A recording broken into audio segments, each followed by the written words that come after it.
Welcome to at my YouTube channel. આજે આપણે બનાવીશું સ્વાદિષ્ટ ટેસ્ટી એવા પૌવાનો ચેવડો। પૌવા લીધા છે। આજે આપણે બનાવીશું રોસ્ટેડ પૌવા ચેવડો। હવે પૌવા શેકવાના છે।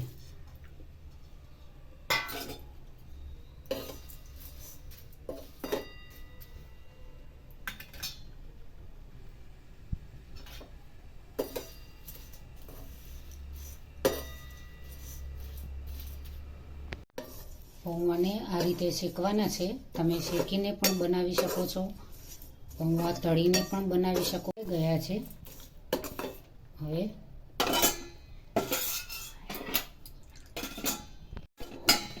બાઉલની અંદર લઈ લઈશું। 1 ચમચી તેલ એડ કરીશું। સિંગદાણા શેકીશું। ચણાની દાળ છે તે પણ એડ કરીશું।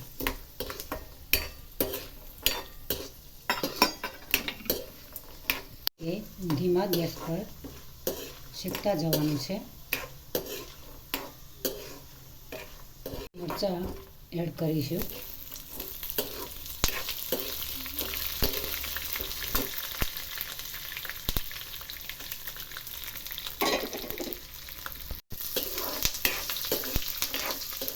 મીઠો લીમડો એડ કરીશું।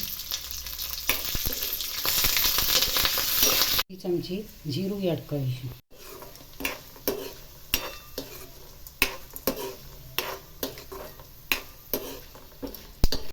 અડધી ચમચી મીઠું એડ કરીશું।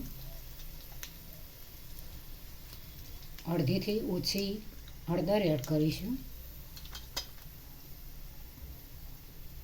ધાણા જીરું પાવડર એડ કરીશું।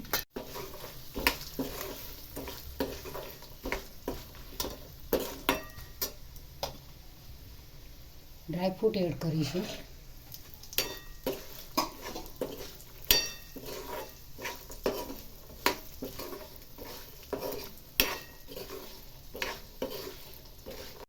દ્રાક્ષ એડ કરીશું। તલ એડ કરીશું। વરિયાળી એડ કરીશું।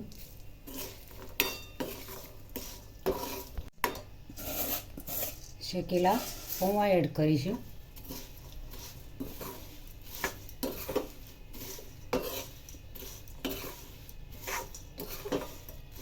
મિક્સ થવા દેવાનું છે।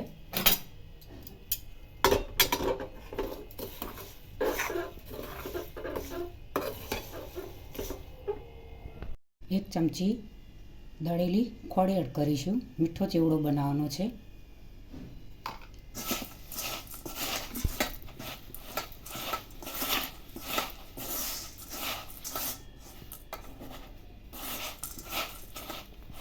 તૈયાર થઈ ગયો છે। હવે પ્લેટમાં એડ કરીશું।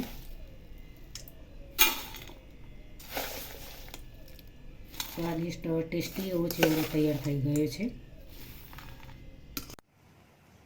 આજની રેસીપી તૈયાર થઈ ગઈ છે। સ્વાદિષ્ટ ટેસ્ટી એવો મસ્ત મજાનો ચેવડો તૈયાર થઈ ગયો છે।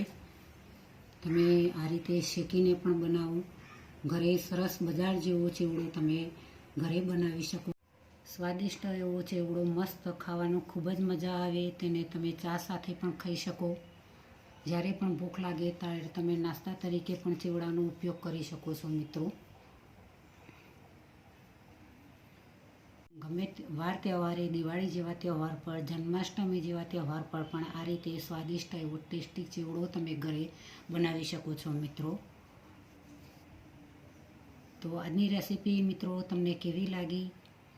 મારી રેસીપી તમને ગમી હોય તો જરૂરથી તમે તમારા મિત્રો સુધી મારી રેસીપીને પહોંચતી કરજો અને 2 બટન જરૂરથી દબાવજો।